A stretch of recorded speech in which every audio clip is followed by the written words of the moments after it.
Something very important happening next week, and the Central Organization of Trade Unions, COTU, will be hosting the 42nd General Council of the Organizations of Africa Trade Union Unity in Nairobi, and part of the agenda will be discussions around the role of women in labor industry. Now, the Commission conference will be held on the sidelines, focusing on ending violence against the women in the workplace, and also to help us kind of have a better understanding of what to expect from that conference is Rose Omamo, who is the chairperson of the Women Committee at COTU. Thank you for joining us. Thank you. Okay, I know this is a very important forum for COTU, and especially the women within COTU. And you kickstart off Monday with a women conference, and we talk about the main focus being ending violence within the workplace. Why are we zeroing in that in reference to Kenya?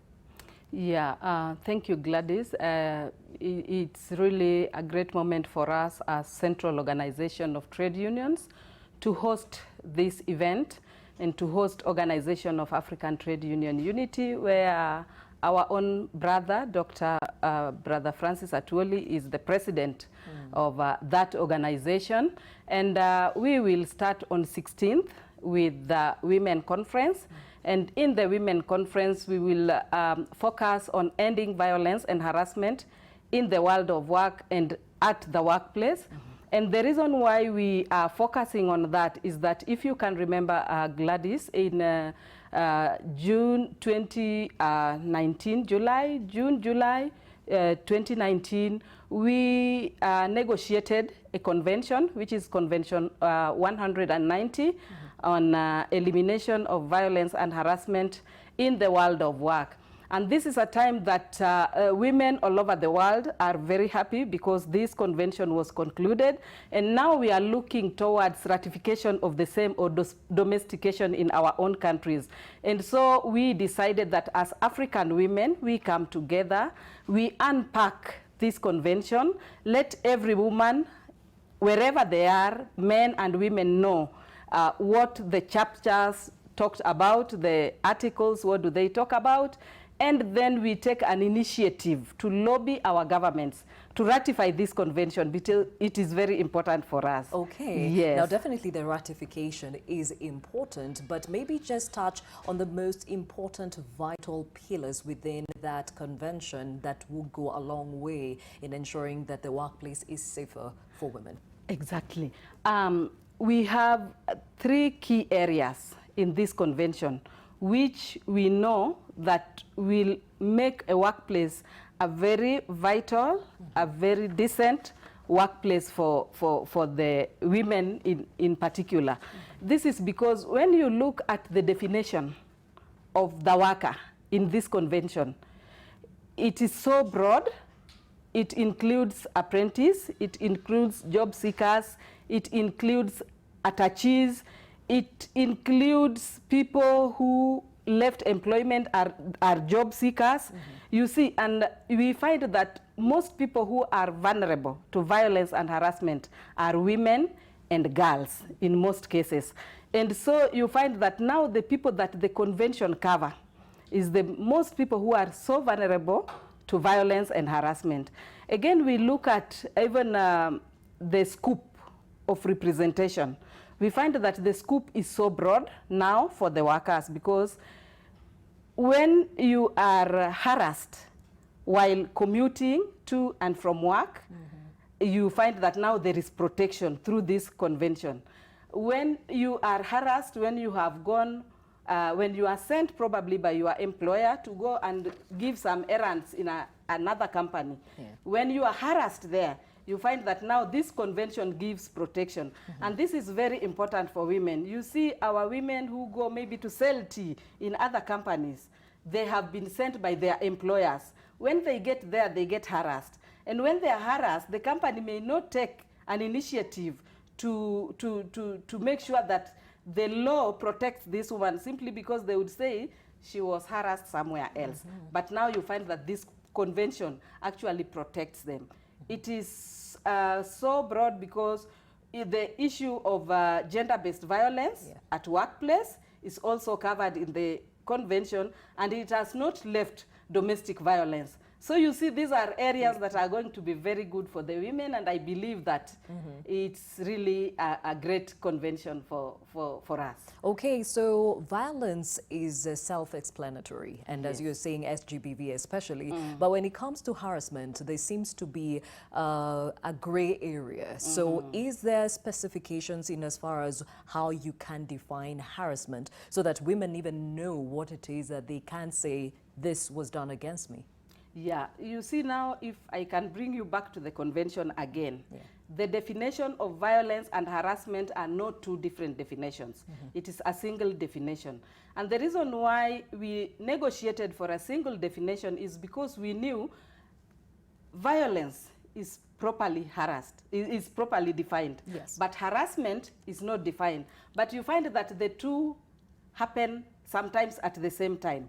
And so if you look at the current definition in ILO Convention number 190, violence and harassment is defined as one. And it is an acceptable behavior or in one occurrence, or whether repeated or once, it is unacceptable behavior.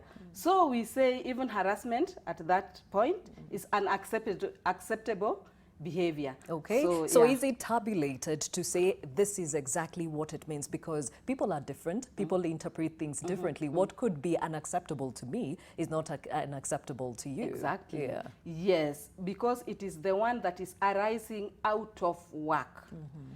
For example, if even through communication, you can be my boss, and then at night you send me funny messages or even harassing messages. We have elaborately explained that in the convention. So it has defined the areas where you can be harassed and how somebody can be violent on you, but it is a single definition. Okay, yes. So you talk about ratification, and definitely apart from the government being involved in this, it needs to trickle down to the everyday common mwananchi. How do you intend to ensure that all this is actually taken up by different companies, different employers? A great question, Gladys.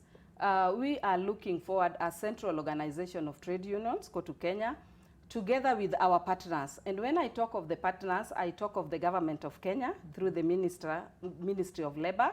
I also talk of Federation of Kenya Employers.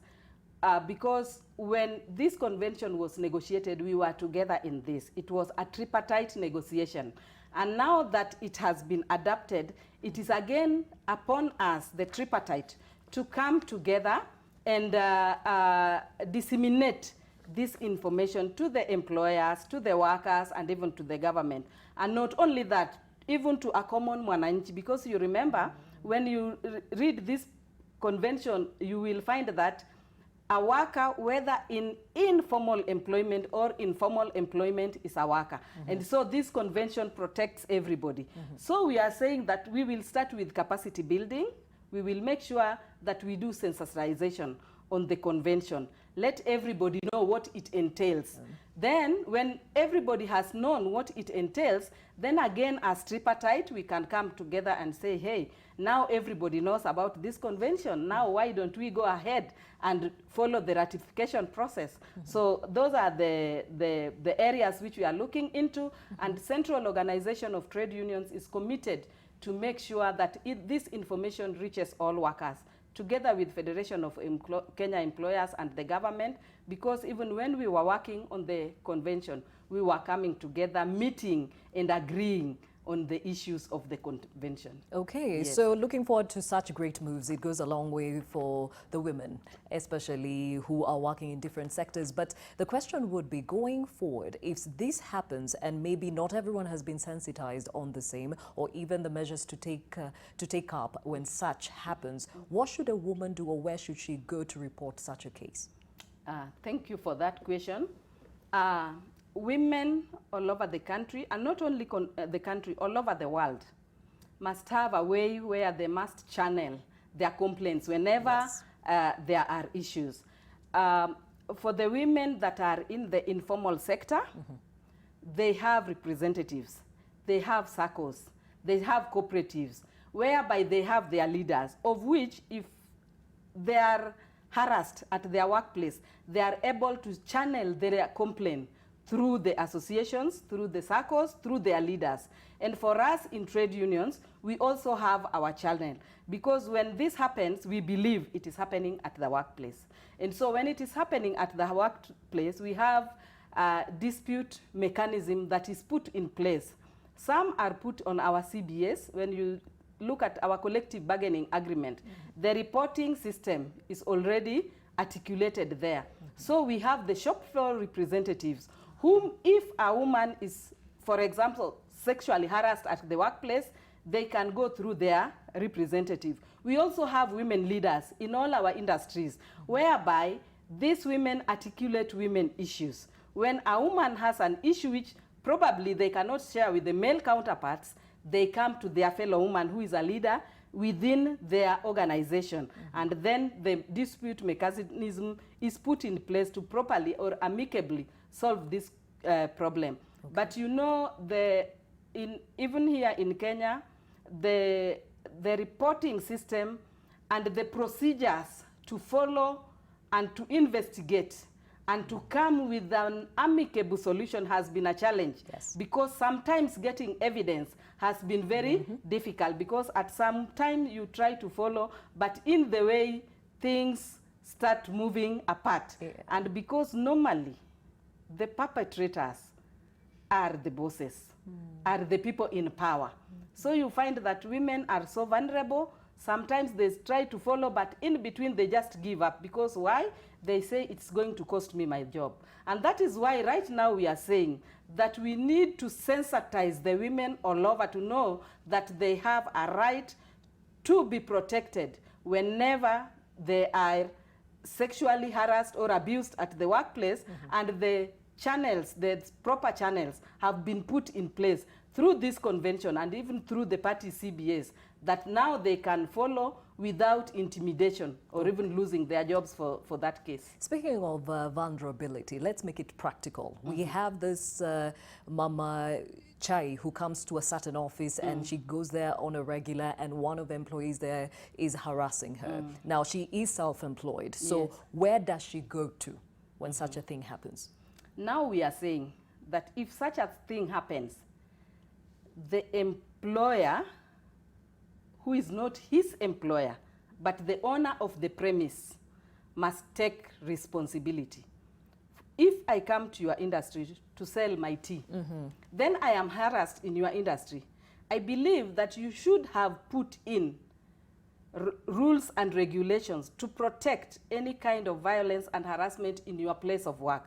So for that case, we will hold the owner of the premise accountable. So she should report to him. Should report, because now this is a third party. Yeah. And so this third party should report, and measures must be put in place. For example, if you come to COTU now, Central Organization of Trade Unions, you will see on the walls they have said no sexual harassment. You just put like posts, you know. So when people come, they know in this zone, this kind of tabia is not, you know, allowed here. So when you come when you are disciplined. When you have to buy like tea from me, buy tea from me, the business between me and you is my tea, which you will take, and your money, which you will give me. No other unaccepted behavior. Okay. Yes. So when you say about taking responsibility, for example, something has happened, sexual or otherwise, and it has proceeded to probably the courts, and now the costs of the litigation and what have you, who takes up this responsibility in this case, and who ensures that they see this case to the end? If, for example, it happens in my company, I have to initiate the legal process by reporting, because the government also has a responsibility to play. These are citizens. So the government has a responsibility. And because the government has a responsibility, this woman has been harassed in my working place. First, I will start by disciplining my own employee who has acted in an acceptable behavior. That will be one problem, one solution. Two, I also must make sure that I report to the authority. We have the Ministry of Labor. They also have a role to play when such things happen, and action can be taken. Remember, in this country, you can go even yourself to present yourself before the court and say, my rights have been violated in such a place, in such a way. Justice will prevail. Whatever way, justice will prevail. And who takes up the cost in this case? Would COTU come and back up this victim? Oh yeah, if you are a worker, you see, for COTU, a worker is a worker, whether in formal or in formal employment. And if you are a worker and your rights have been violated in an industry, come to COTU.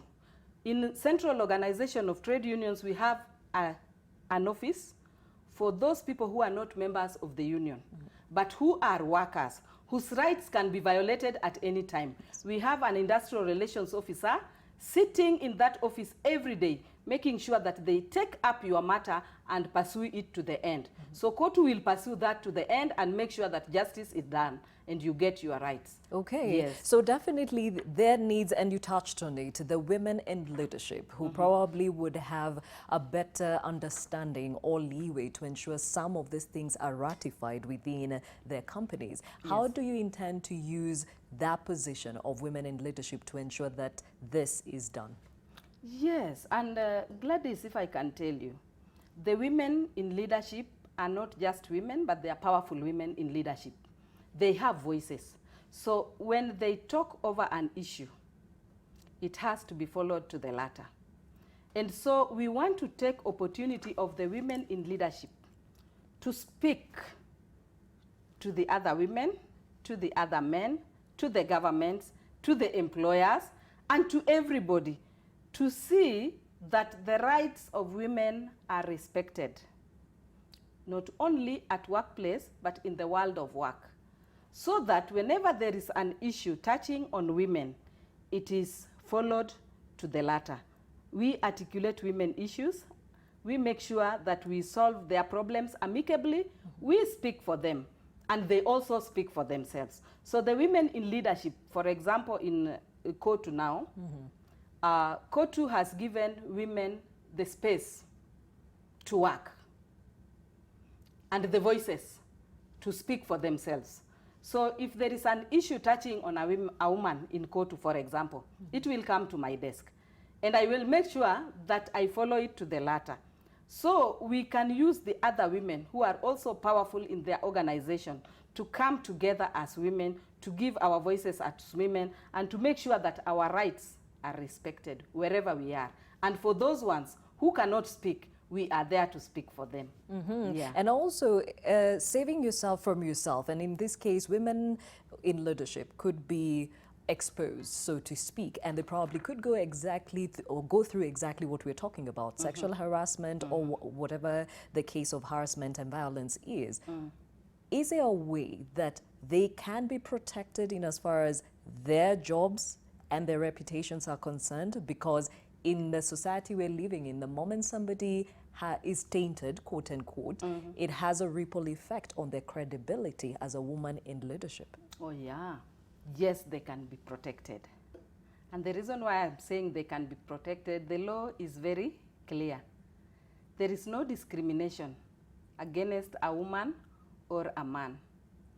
If I am in the leadership, for example, and my rights are violated, I will follow the same channel that the other woman would follow. As a leader, my rights have been violated. Remember, I'm a woman. So if my rights have been violated, what is the right channel to follow?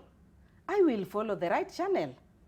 If it is something that can be solved at the industry level or at the organizational level, we will solve it. If it is something that cannot be solved in the organizational level, I will take higher step to make sure that I get my right through legal process. It's not closed for anybody, and nobody's above the law. Whether you are my leader or not, you are not above the law. So I will follow the law to the latter and make sure that I pin you down with the law and that justice is done. Yes. Looking forward to the meeting next week, and of course a lot will be going on, but Monday is very crucial, especially in the Women Conference. So what are some of the people, who are some of the people you're expecting at this meeting? We are expecting a lot of people in this meeting. We are expecting the General Secretary of Organization of African Trade Union Unity, Brother Arzeki, to attend this meeting. We are also expecting the Secretary General of COTU, Dr. Brother Francis Atwoli, to attend this meeting. We are expecting Federation of Kenya Employers to attend this meeting. We are expecting the Minister for Labor,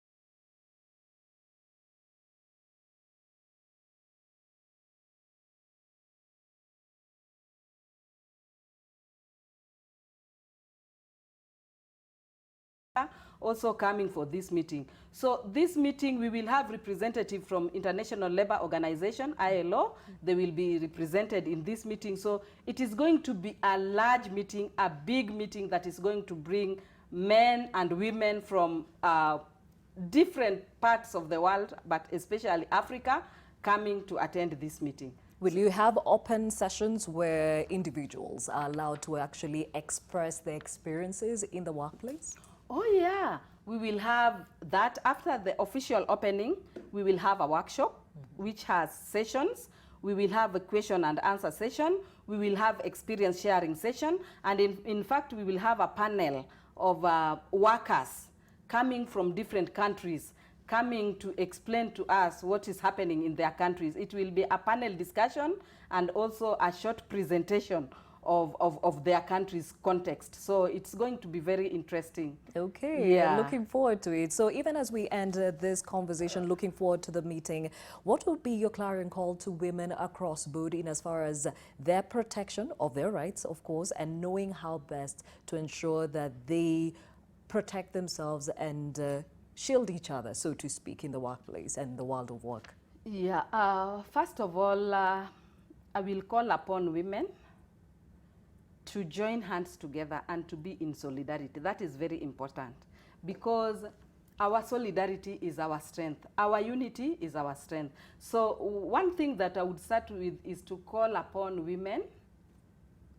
in Kenya and in Africa at large to be united, to be able to speak in one voice, to be able to speak for themselves, and also to tell them that we now have this convention which has given us, women and girls, a lot of protection in regards to violence and harassment in the world of work, not leaving aside gender-based violence. And so I will tell women wherever they are, this is a great moment for us in Kenya.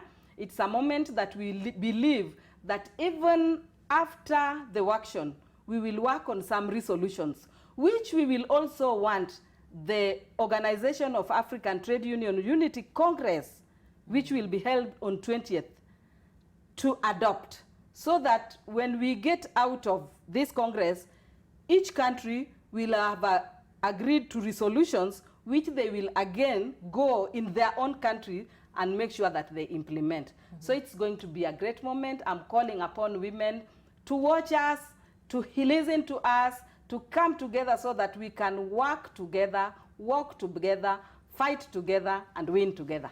Okay, yeah. Well said. That was Rose Omamo, the chairperson of the Women Committee at COTU, ahead of the COTU meeting that will be held, the 42nd General Council of Organizations of Africa Trade Union Unity, that will be held from next week, Monday through to Friday, right? Monday through to Friday. All right, so great initiative there and great conversations that will be heard and held at this conference. Time now.